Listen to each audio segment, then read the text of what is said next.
প্রিয় চাকরি প্রত্যাশী বন্ধুরা, আসসালামু আলাইকুম। আশা করি আল্লাহর রহমতে আপনারা সকলে ভালো আছেন। তো পল্লী বিদ্যুতের নতুন নিয়োগ বিজ্ঞপ্তি প্রকাশিত হয়েছে, তো দেখতে পারছেন এখানে পল্লী বিদ্যুতের।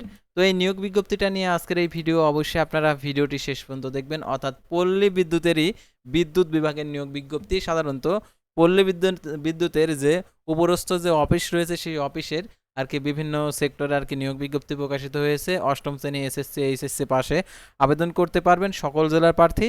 তো ভিডিও শুরুর প্রথমে আপনি যদি অল জব নিউজ বাংলাদেশ এই চ্যানেলে প্রথমবার এই ভিডিওটি দেখে থাকেন, তাহলে আমাদের এই চ্যানেলটিকে সাবস্ক্রাইব করে রাখবেন, notification bell button all press করে রাখবেন, ভিডিওটিতে লাইক করে দেবেন।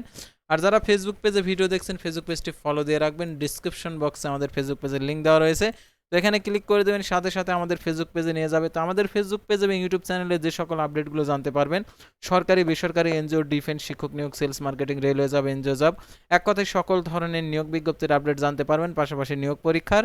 তো আর কথা না বাড়িয়ে চলে যাচ্ছি মূল সার্কুলার পেজে। যেহেতু আপনারা পল্লী বিদ্যুতের নিয়োগ বিজ্ঞপ্তির আপনারা অনেকেই খুঁজছেন, তো পল্লী বিদ্যুতের আওতায় এই নিয়োগ বিজ্ঞপ্তি, অর্থাৎ পল্লী বিদ্যুতের ঊর্ধ্বতন প্রতিষ্ঠান বিদ্যুৎ বিভাগের আর কি নিয়োগ বিজ্ঞপ্তি প্রকাশিত হয়েছে, অর্থাৎ বিদ্যুৎ, জ্বালানি ও খনিজ সম্পদ মন্ত্রণালয়ের নিয়োগ বিজ্ঞপ্তি। তো দেখতে পাচ্ছেন এখানে যে কথাগুলো বলা রয়েছে, অর্থাৎ প্রত্যেকটা নিয়োগের ক্ষেত্রে আমি আপনাদেরকে এক এক করে সম্পূর্ণ তথ্যগুলো আপনাদেরকে দেখিয়ে দিচ্ছি। তো আপনারা শেষ পর্যন্ত দেখতে থাকুন আর উপভোগ করতে থাকুন। তো দেখতে পাচ্ছেন অফিস সহায়ক নেবে হচ্ছে একজন, এটা হচ্ছে 9,300 টাকা থেকে 22,490 টাকা। আর এটার জন্য দেখতে পাচ্ছেন স্বীকৃত বোর্ড হইতে দ্বিতীয় বিভাগ সমান সিএপিতে উচ্চ মাধ্যমিক সার্টিফিকেট অর্থাৎ এইচএসসি পাস হলে আবেদন করতে পারবেন। আর কম্পিউটার 6 মাস মেয়াদী কোর্স কমপ্লিট থাকতে হবে, অর্থাৎ MS Word, MS Excel, MS PowerPoint, MS Word processing course প্রশিক্ষণপ্রাপ্ত। আর গতি থাকতে হবে ইংরেজিতে 20 এবং বাংলায় 20 শব্দের গতি। তো দেখতে পাচ্ছেন এখানে এটা হচ্ছে রাজস্ব খাতভুক্ত নিয়োগ বিজ্ঞপ্তি, অর্থাৎ প্রধান বিদ্যুৎ পরিদর্শকের দপ্তরের আর কি। এটা হচ্ছে রাজস্ব খাতভুক্ত বলতে সাধারণত পূর্ণাঙ্গ সরকারি নিয়োগ বিজ্ঞপ্তি। তো দেখতে পাচ্ছেন অফিস সহকারী কাম কম্পিউটার মুদ্রা অক্ষরিক দ্বিতীয় নম্বর পদ, অর্থাৎ হচ্ছে 9,300 টাকা থেকে 22,490 টাকা। পদের সংখ্যা 3টি। কোন স্বীকৃত বোর্ড হইতে দ্বিতীয় বিভাগ সমান সিএবিতে উচ্চ মাধ্যমিক সার্টিফিকেট অর্থাৎ এইচএসসি পাস, কম্পিউটার ব্যবহারের দক্ষতা, word processing, email, fax, machine চালানোর দক্ষতা, অভিজ্ঞতা থাকতে হবে। কম্পিউটার মুদ্রাক্ষরিকের সর্বনিম্ন গতি প্রতি মিনিটে ইংরেজিতে 20 এবং বাংলায় 20 শব্দের গতি থাকতে হবে। তারপর কম্পিউটার মুদ্রাক্ষরিক কাম অফিস সহকারী, পদের সংখ্যা একটি, 9,300 টাকা থেকে 22,490 টাকা। কোন স্বীকৃত বোর্ড হইতে দ্বিতীয় বিভাগ সমান সিএপিতে উচ্চ মাধ্যমিক সার্টিফিকেট সমান পরীক্ষা উত্তীর্ণ, কম্পিউটার ব্যবহারের দক্ষতা, computer, word processing, email, fax, machine চালানোর দক্ষতা, অভিজ্ঞতা থাকতে হবে। কম্পিউটার মুদ্রাক্ষরিকের প্রতি মিনিটে ইংরেজিতে 20 এবং বাংলায় 20 শব্দের গতি থাকতে হবে। তার হিসাব সহকারী, 9,300 টাকা থেকে 22,490 টাকা। পদের সংখ্যা একটি। কোন স্বীকৃত বোর্ড হইতে ব্যবসায়ী শিক্ষা অনুষদে দ্বিতীয় বিভাগ সমান সিএপিতে উচ্চ মাধ্যমিক সার্টিফিকেট পরীক্ষা উত্তীর্ণ এবং এটার জন্য 6 মাস মেয়াদী MS Word, MS Excel, MS PowerPoint, word processing প্রশিক্ষণপ্রাপ্ত থাকতে হবে। ডাটা এন্ট্রি অপারেটর, 9,300 টাকা থেকে 22,490 টাকা। পদের সংখ্যা একটি। কোন স্বীকৃত বোর্ড হইতে উচ্চ মাধ্যমিক সার্টিফিকেট সমান পরীক্ষা উত্তীর্ণ, কম্পিউটার মুদ্রাক্ষরিকের সর্বনিম্ন গতি প্রতি মিনিটে বাংলায় 20 এবং ইংরেজিতে 20 শব্দের গতি থাকতে হবে। স্ট্যান্ডার্ড অ্যাবিলিটি টেস্ট উত্তীর্ণ, অর্থাৎ গতি নির্ধারণের ক্ষেত্রে পরীক্ষা হবে, সেই পরীক্ষায় উত্তীর্ণ হতে হবে। তারপর দেখতে পাচ্ছেন এখানে সহকারী স্টোর কিপার, 9,300 টাকা থেকে 22,490 টাকা। পদের সংখ্যা একটি। কোন স্বীকৃত বোর্ড হইতে দ্বিতীয় বিভাগ সমান সিএপিতে উচ্চ মাধ্যমিক সার্টিফিকেট সমান পরীক্ষা উত্তীর্ণ, কোন স্বীকৃত প্রতিষ্ঠান হইতে 6 মাস মেয়াদী MS Word, MS Excel, MS PowerPoint, word processing course প্রশিক্ষণপ্রাপ্ত। তারপর অফিস সহায়ক, পদের সংখ্যা 3টি, 8,250 টাকা থেকে 20,010 টাকা বেতনে। কোন স্বীকৃত বোর্ড হইতে মাধ্যমিক স্কুল সার্টিফিকেট অর্থাৎ এসএসসি পাস হলে আপনি আবেদন করতে পারবেন।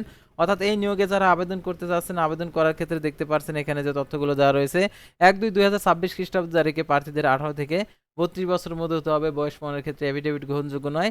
আর অবশ্যই উল্লেখিত পদে অর্থাৎ 2 ও 3 নং উল্লেখিত পদে বিভাগীয় প্রার্থীদের ক্ষেত্রে 40 বছর পর্যন্ত শিথিলযোগ্য।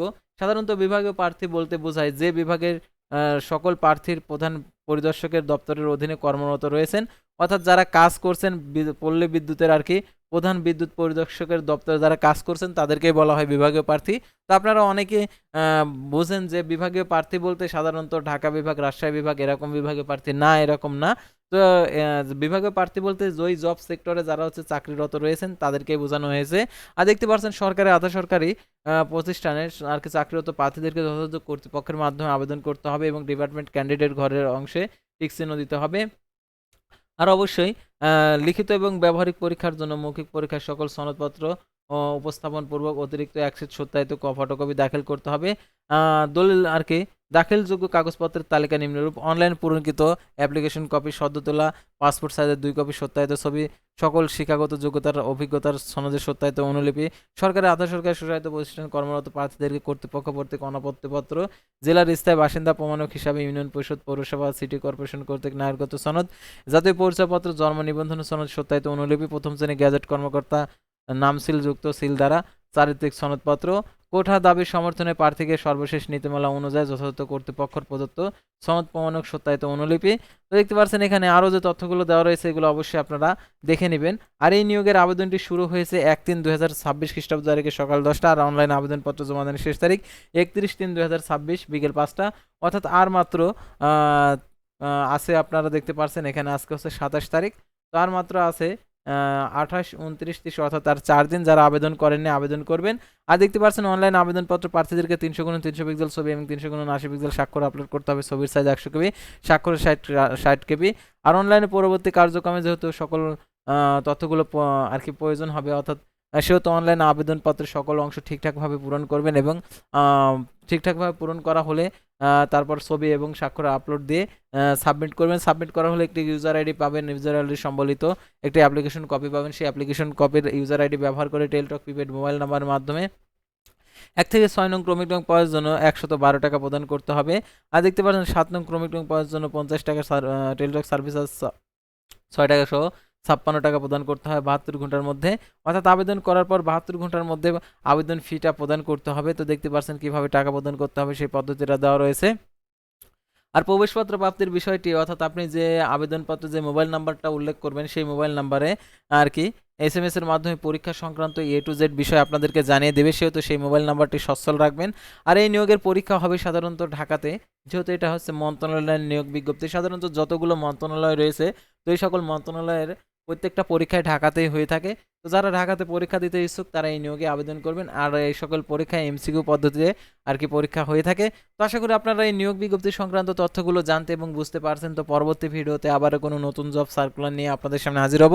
সে পর্যন্ত সবাই ভালো থাকবেন, সুস্থ থাকবেন, আর অবশ্যই ফেসবুক পেজটি ফলো দিয়ে রাখবেন, ইউটিউব চ্যানেলটি সাবস্ক্রাইব করে রাখবেন। আল্লাহ হাফেজ।